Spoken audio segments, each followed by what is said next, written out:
Wax has been used to improve the glide on skis for decades. Really, even before fiberglass skis with plastic bases came out, they were experimenting with wax on wooden skis. According to my uncle John's personal history, the early jumpers were painting canning paraffin onto the base of their skis in with paintbrushes in sort of stepped strokes to break the suction so it wouldn't just be one surface. And some of the cross country guys back in the late 50s, early 60s maybe started doing the same and had a hard time controlling the speed of their skis as they rocketed off into the woods on the narrow trails and old school packed in, hand packed grooming. In more modern times, with the advent of polyethylene bases, wax has really become a dominant standard. When we talk about wax, we're almost always talking about some form of paraffin wax. In the fluoro era, other materials started to mix in and even replace the wax, the paraffin, for its glide properties. And today, there are other materials creeping in. Some of the wax that we talk about might not be wax or paraffin at all. But overwhelmingly, we're talking about paraffin-based wax with additives in it.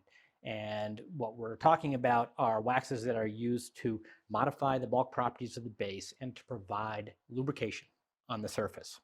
This can be approached in a couple of different ways. Traditionally, wax is ironed onto the base, and waxes are available either in block form or in powder form.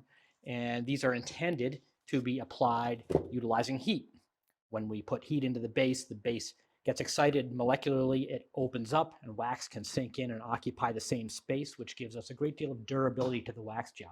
It also changes the bulk properties of the base just a little bit, and so we can tune the base that way. But overwhelmingly, we're doing it for the lubricious quality of the wax film that's left on the surface. More recently, there have been many new products designed to just provide those surface films.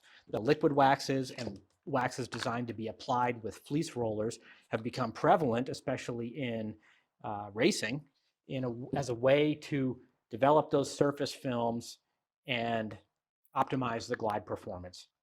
Probably 95 to 99% of the performance you get out of the wax or glide on your skis comes from that surface film or the combination of layered films that you can build up. But there is a significant amount of performance to be had from ironing wax. So when we talk about glide wax, we're talking about both ironed on wax and surface applied waxes. As you dig further into the wax category, it's worth keeping in mind how those two relate.